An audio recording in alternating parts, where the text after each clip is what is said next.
प्रायोजक संतोषी कंस्ट्रक्शन रायपुर।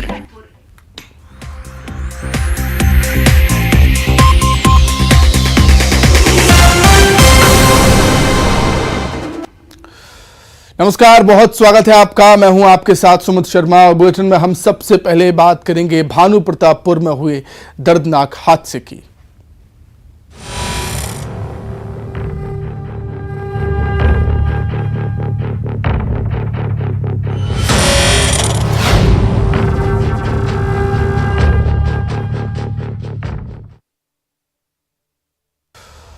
तो कांकेर के भानु प्रतापपुर में भीषण सड़क हादसा हुआ है। भानु प्रतापपुर में ट्रक और ऑटो में जबरदस्त टक्कर हुई और इस दर्दनाक हादसे में 7 छात्रों की मौत हो गई है, जबकि एक छात्र घायल है। ऑटो ड्राइवर की हालत गंभीर बनी हुई है।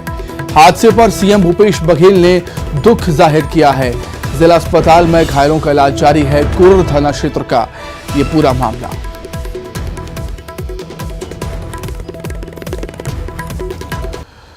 तो कांकेर के भानु प्रतापपुर में भीषण दर्दनाक हादसा हुआ। तस्वीरें साफ बयां कर रही हैं कि किस तरीके से जबरदस्त टक्कर हुई है। ऑटो के पर खच्चे उड़ गए, ऑटो चकनाचूर हो गया। अंदाजा लगा सकते हैं ऑटो को देखकर कि ऑटो में बैठे बच्चों का क्या हुआ होगा। हादसे की 3 तस्वीरें हम आपको दिखा रहे हैं। एक तरफ आप देख सकते हैं जब ट्रक और ऑटो की टक्कर हुई, ऑटो और ट्रक क्षतिग्रस्त हुए।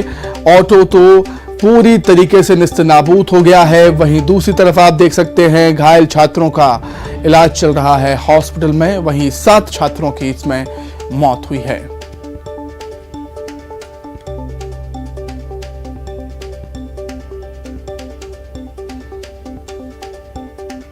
ये स्कूली बच्चे थे जो स्कूल से छुट्टी के बाद वापस और थे।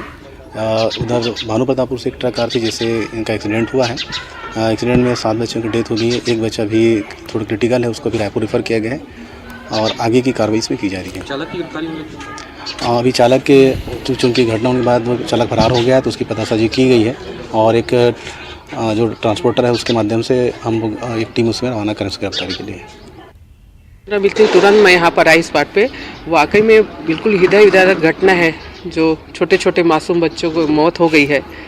पूरा प्रशासन लगा हुआ है और सरकार लगी हुई है। जितनी भी हर संभव मदद जितनी भी होगा हम पूरी प्रशासन हम जो भी मदद होगा इन भरपूर करेंगे। हमारे सीएम भूपेश सरकार उनके भी इसमें नॉलेज में चला गया है, उन्होंने भी गहरा दुख संवेदना व्यक्त किए हैं। तो हमारी तरफ से जो भी सहयोग जो भी बनेगा हम बिल्कुल करने को तैयार हैं। तो सीएम भूपेश बघेल ने भी घटना पर दुख व्यक्त किया है और घटना है ही इतनी दुखद कि 7 छात्रों की इसमें मौत हो गई है, जबकि एक छात्र घायल है। ऑटो ड्राइवर की हालत भी गंभीर बनी हुई है। वो तस्वीरें आप देख सकते हैं। ऑटो की तस्वीर ये है, ट्रक की तस्वीर। ऑटो बुरी तरीके से चकनाचूर नस्तनाबूद हो गया है, बुरी तरीके से क्षतिग्रस्त हुआ है।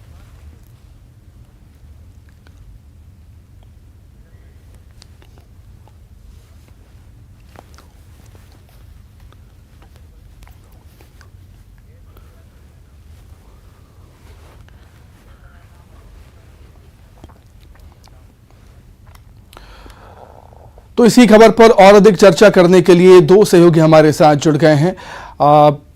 ममता हमारे साथ जुड़ी हुई हैं और खेमनारायण शर्मा हमारे साथ जुड़े हुए हैं। सबसे पहले ममता, मैं आपके पास ही आना चाहूंगा। हॉस्पिटल में आप मौजूद हैं, कई छात्र घायल भी हुए हैं, क्या हालत बताई जा रही है उनकी? हाँ बिल्कुल, देखिए सीएमएचओ डॉक्टर अविनाश खरे हमारे साथ मौजूद हैं और हम उनसे सीधे बात करवाते हैं। आपको 7 जो बच्चे हैं उनकी मौत हो चुकी है और सिर्फ एक बच्चा जो है वो बचा है। ऑटो में कुल 8 बच्चे थे और काफी गंभीर स्थिति में है, उसे रायपुर रेफर किया गया है। इसके साथ ही ड्राइवर को भी रेफर किया गया है। डॉक्टर साहब से सीधे बात करते हैं। सर, क्या कितने बच्चे यहाँ पर लाए गए थे और क्या स्थिति? मैडम, बड़ी दुखद घटना रही। कोरर में एक ऑटो में 8 बच्चे थे जिसको पीछे से ट्रक ने टक्कर मारी, जिसमें से 5 बच्चों की मृत्यु घटनास्थल पर ही हो गई। 3 बच्चों को वहां से यहाँ भेजा गया था, जिनमें से 2 बच्चों की मृत्यु रास्ते में हो गई और एक बच्चा जो बहुत ही गंभीर स्थिति में आया था उसको स्टेबल करके हम लोगों ने डीकेएस सुपर स्पेशलिटी रायपुर में रिफर किया है। जो दूसरा जो एक बच्चा बचा है सर, जिसको डीकेएस भेजा गया है, उसकी स्थिति क्या है और कहाँ-कहाँ चोटें आई हैं? उसको हेड इंजरी है और चिन में भी यहाँ पर पूरा उसको घाव हैं, तो सब स्टिच करके वो एक्सटर्नल ब्लीडिंग को रोक करके हम लोगों ने स्टेबल करके बच्चे को, और साथ में हमारा स्टाफ भी उसके संग गया हुआ है। खतरे से बाहर है या अभी कह पाना ये मुश्किल है, लेकिन हाँ ये 99% बच्चा खतरे से बाहर है, उम्मीद तो है पूरी। जो बच्चे यहाँ पर लाए गए थे सर, शुरू में आपने देखा भी होगा, मुआयना भी किया होगा, क्या लगता है कि किसकी स्पीड ज्यादा थी, क्या ट्रक की स्पीड थी? और इस तरह का भयावह हादसा क्या पहले कभी आपने चूंकि अपने इसमें प्रैक्टिस के दौरान देखा? जी, ट्रक की स्पीड बहुत ज़्यादा रही होगी, जाहिर सी बात है, क्योंकि जो आप देखेंगे ये मॉर्टेलिटी बहुत ज़्यादा रही। 8 में से 7 बच्चों की मृत्यु हो गई और सभी बच्चों को हेड इंजरीज थी, मैक्सिमम बच्चों को मल्टीपल फ्रैक्चर्स थे, तो बड़ा ही भयावह हादसा था। इससे पूर्व एक हादसा जो अंतागढ़ के बसे आ रही एक पिकअप पलटी थी, उसमें भी करीब 7 या 8 लोगों की मृत्यु हुई थी, वो भी एक बड़ा भयानक हादसा था, लेकिन उसको हम लोगों ने यहाँ पे बड़े अच्छे तरीके से मैनेज किया था। उसमें 15-16 लोगों की जान, मौका ही नहीं मिला आपको लगता है? यहाँ तो मौका नहीं मिला, क्योंकि जो 2 बच्चे अस्पताल तक आए वो मृत थे, रास्ते में ही उनकी मृत्यु हो गई थी। और एक बच्चा जो यहाँ जीवित आया है तो उसको हम लोगों ने बचा लिया है फिलहाल, और उसको मैनेज करके रायपुर रिफर किया है। सर, एक बहुत भयावह हादसा है, लेकिन कोई भी हादसा एक सबक भी अगर हम बात करें तो देखिए, आपको लगता है कि क्या चीजें होनी चाहिए थी? अगर हम बात करें तो इस तरह की जगहों पे, चूंकि आपने बातचीत भी की होगी जो लोग लेके आए हैं, कहाँ पर आपको लगता है कि लापरवाही नहीं, इस हादसे में पूरी की पूरी लापरवाही वो ट्रक चालक की है, क्योंकि सबसे पहले सूचना हमारे विभाग को हुई, सबसे पहले स्वास्थ्य विभाग को सूचना हुई और तुरंत मेरे मेडिकल ऑफिसर ने ही वो 5 बच्चों को उनको सर्टिफाई किया था घटनास्थल पर कि इनकी मृत्यु हो गई है, और 3 बच्चों को इनिशियल प्राइमरी फर्स्ट एड दे करके वहां से यहाँ भेजा गया था। तो सिस्टम की तरफ से कोई भी गलती नहीं रही। वो बच्चे रिकॉर्ड टाइम में यहाँ 20 से 25 मिनट में और भी कम समय में मेरे ख्याल से पहुंच गए थे, और हमारी पूरी टीम यहाँ मौजूद थी। ट्रक की स्पीड बहुत ज्यादा। अमूमन जो हादसे होते हैं, आप देख रहे होंगे कि अमूमन इस तरह के हादसों में इस तरह की जो गाड़ियां हैं उसकी लापरवाही साफ तौर पर देखी जाती है। आपको लगता है कि इसको लेकर सख्ती होनी चाहिए?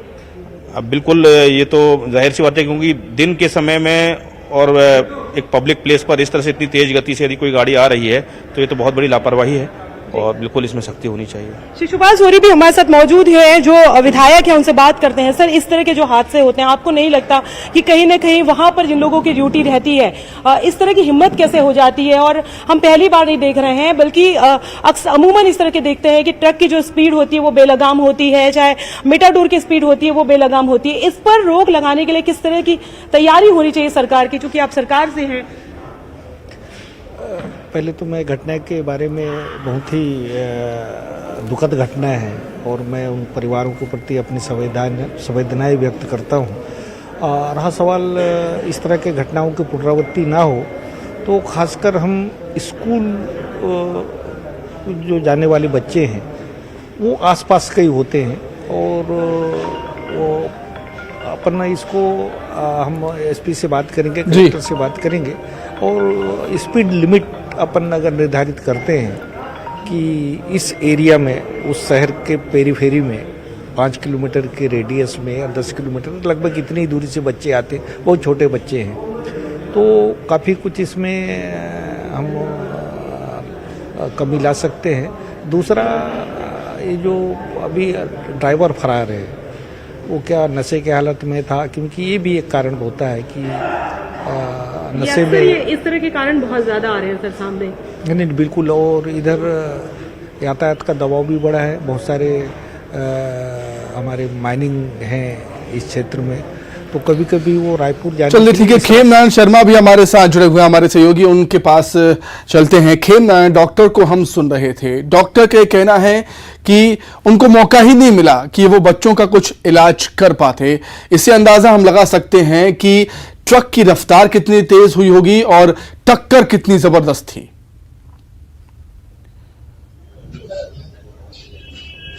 जी बिल्कुल, आप जो है विजुअल में देख सकते हैं कि जिस तरीके से जो ऑटो रिक्शा है वो जिसके परखच्चे उड़ गए, जो चकनाचूर हो गया, तो उससे यही अंदाजा लगाया जा सकता है कि जो ऑटो रिक्शा में जो सवार बच्चे और जो ड्राइवर थे वो जो है किस हालत में रहे होंगे, क्योंकि मौके पर ही 5 बच्चों की मौत हो गई थी और जो 3 बच्चे गंभीर रूप से घायल थे जिनको कांकेर के जिला अस्पताल में लाया गया था। तो यहाँ अथक प्रयास जो है डॉक्टरों के द्वारा की गई, लेकिन 2 बच्चे और जो है यहाँ उन्होंने दम तोड़ दिया। उसके बाद जो है एक जो बच्चा है अपने जिंदगी बचाने का संघर्ष जो है जारी रखा हुआ है, उसे तत्काल जो है यहाँ से रायपुर के लिए रिफर कर दिया गया है। वहीं बात करें तो ऑटो जो चालक था वो भी गंभीर रूप से घायल है, उसको भी जो है यहाँ से तत्काल रायपुर रिफर कर दिया गया है। ठीक है, ड्राइवर फरार है, ड्राइवर की तलाश पुलिस कर रही है। बहुत शुक्रिया खेमनान आपका जुड़ने के लिए, तमाम जानकारी के लिए। आगे बढ़ते हैं, बात करेंगे छत्तीसगढ़ में आरक्षण पर हो रही सियासत की और इसी मसले पर राज्यपाल सचिवालय ने एक याचिका दायर की है। राज्यपाल सचिवालय ने हाईकोर्ट में याचिका दायर की है। हाईकोर्ट के नोटिस के खिलाफ हाईकोर्ट में ही याचिका लगाई गई है। हाईकोर्ट के नोटिस पर रोक लगाने की मांग की गई है इस याचिका में राज्यपाल सचिवालय की तरफ से। मामले की सुनवाई के बाद हाईकोर्ट ने फैसले को सुरक्षित रख लिया।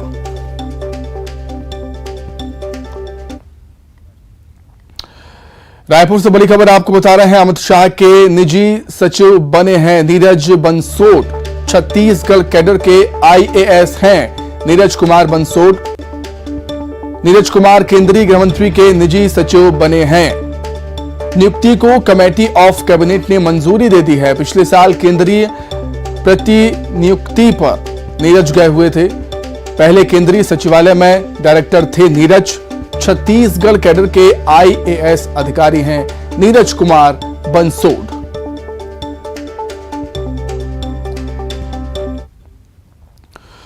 वहीं बलौदाबाजार में मकान के लिए अनशन पर बैठी 3 बेटियों को पुलिस प्रशासन ने प्रदर्शनकारियों को हटाया है। बेटियों के साथ ग्रामीणों ने भी अनशन किया था। ग्रामीण भी बेटियों के साथ अनशन पर बैठ गए थे। 3 दिनों से ये अनशन चल रहा था। ग्राम पंचायत सोहेला का ये मामला।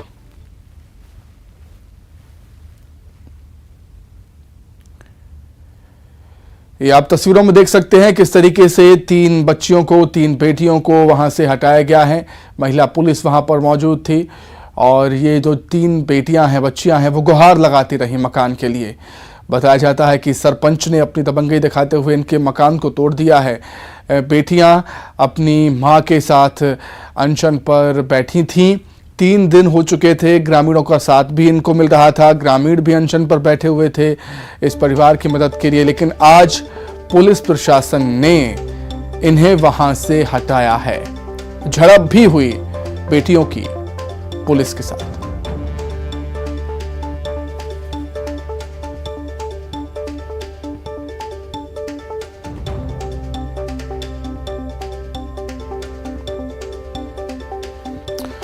अधिक जानकारी के लिए हम बातचीत करेंगे। संवाददाता योगेश हमारे साथ जुड़ गए हैं फोन पर। योगेश, मदद करने की जगह इनके अनशन को खत्म किया गया। जी बिल्कुल सुमित, आपको बता दें कि बीते 3 दिनों से आमरण अनशन पर बैठी हुई 3 बेटियां और लगभग 40 से 50 ग्रामीणों को पुलिस ने दमनकारी दिखाते हुए वहां से हटा दिया है। वहीं आपको बता दें कि हटाया तो है, लेकिन उनके लिए मकान कहां से ला पाएंगे, उनके लिए रहने के लिए आवास कहां से ला पाएंगे, ये बड़ी बात है सुमित। क्योंकि जो बेटियां 3 दिनों के लिए अनशन पर बैठी हुई थी, अपने मकान के लिए अपनी माँ के साथ, बीमार माँ के साथ बैठी हुई थी, अपने परिवार के साथ, उनको हटा दिया गया प्रशासन ने सोच ली। एक उम्मीद जगी थी कि प्रशासन उनको मदद दिलाएंगे। बैठक हुई थी, बड़े बड़े राजनेता बुलाए गए थे, प्रशासनिक अधिकारी बैठे थे, लेकिन बैठक में बात नहीं बनी। बल्कि उनको वहाँ जो हड़ताल की जगह थी उनको वहाँ हटा के अलग जगह पर ले जाया गया। हॉस्पिटल में उनको भर्ती करा दिया गया कि उनकी तबीयत ठीक नहीं है। हालांकि डिप्टी से हमने बात करने की कोशिश भी की सुमित, उनका कहना था कि हमको जानबूझ के यहाँ से प्रशासन के अधिकारी यहाँ पर हटाए गए हैं और हमको फिर अगर जहाँ पर प्रशासन छोड़ेंगे हम फिर वहाँ से अपना आंदोलन चालू करेंगे। सुमित, ठीक है योगेश, बहुत शुक्रिया आपका। बलौदाबाजार से ही खबर है, जहां नशे के सौदागरों पर शिकंजा कसा है। 90 पेटी अवैध शराब के साथ 5 गिरफ्तार हुए। जब्त शराब की कीमत 4,81,000 रुपये है। सिमगा के रास्ते शराब की तस्करी हो रही थी। साइबर सेल और सिमगा पुलिस ने यह कार्रवाई की है। वह शराब को जब्त करने में हम लोगों ने सफलता पाया है और इसमें साथ में जो एक गाड़ी थी जेस्ट कार, वो भी जब्त की गई है और एक पिकअप उसको भी वहाँ से जब्त किया गया और 5 आरोपी जो कि सभी लोग मूल रूप से दुर्ग के रहने वाले हैं, उन सभी को गिरफ्तार किया है। और इस कार्रवाई में जो पूरा जो नेटवर्क है, इसमें कहाँ से शराब आ रही थी और कहाँ पे सप्लाई होने जा रहा था बलौदाबाजार में, उसको लेकर विवेचना की जा रही है। उसमें भी जिनके नाम आएंगे उनको भी आगे विवेचना के दौरान उनके खिलाफ भी कार्रवाई की जाएगी। वहीं छत्तीसगढ़ में झीरम आयोग का कार्यकाल बढ़ाने पर सियासत हो रही है। पूर्व मंत्री अजय चंद्राकर ने कांग्रेस पर निशाना साधा। झीरम कांड पर कांग्रेस को राजनीति करनी है, चंद्राकर ऐसा कहते हैं। झीरम की जांच और उसका सत्य तो सामने है, चंद्राकर ने यह बात भी कही। रिपोर्ट सामने आएगी तो कांग्रेस किसमें राजनीति करेगी। और उनका यह भी कहना, कवासी लखमा घटना के प्रत्यक्षदर्शी हैं, कवासी लखमा से पूछताछ होनी चाहिए। कमेटियों का खेल ये खेल रहे हैं, किसकी रिपोर्ट आ गई और क्या जानना। जब प्रत्यक्षदर्शी कांग्रेस सरकार में मंत्री है, उनसे सारी बात पूछ लेना क्या घटना घटी है, इस्तीफा दिलवा के। नाटक क्यों कर रहे हैं? प्रत्यक्षदर्शी है, घटना में शामिल हैं, जो दोषी बताए कवासी लखमा जी, उनको फांसी में चढ़ा दें। वहीं पूर्व मंत्री अजय चंद्राकर के बयान पर सीएम भूपेश बघेल ने पलटवार किया। उन्होंने कहा कि यदि वो जांच सही में चाहते हैं तो एनआईए की जांच बंद कर दें और झीरम कांड की हमें जांच करने दें। नार्को टेस्ट तो रमन सिंह का और अन्य नेताओं का होना चाहिए, कवासी लखमा का भी नार्को टेस्ट होगा।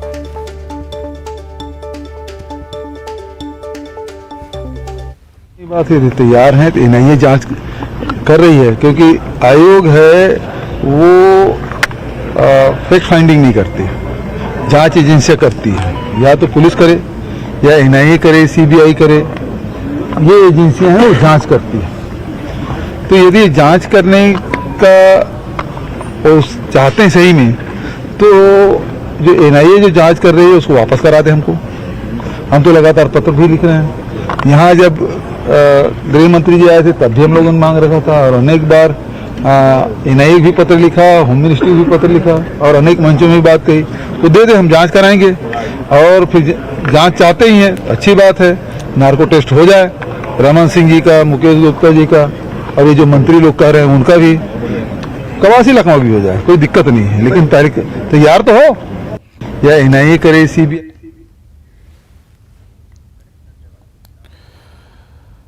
दंतेवाड़ा से खबर, नक्सलियों के मंसूबों पर एक बार फिर से पानी फिरा है। 10 किलो का आईडी बम बरामद किया है सुरक्षा बलों ने। जवानों ने सर्चिंग के दौरान सीआरपीएफ के जवानों ने आईडी बम बरामद किया। बीडीएस की टीम ने आईडी बम को रिफ्यूज किया है। जवानों को नुकसान पहुंचाने के लिए आईडी बम प्लान किया गया था आनंदपुर थाना क्षेत्र में।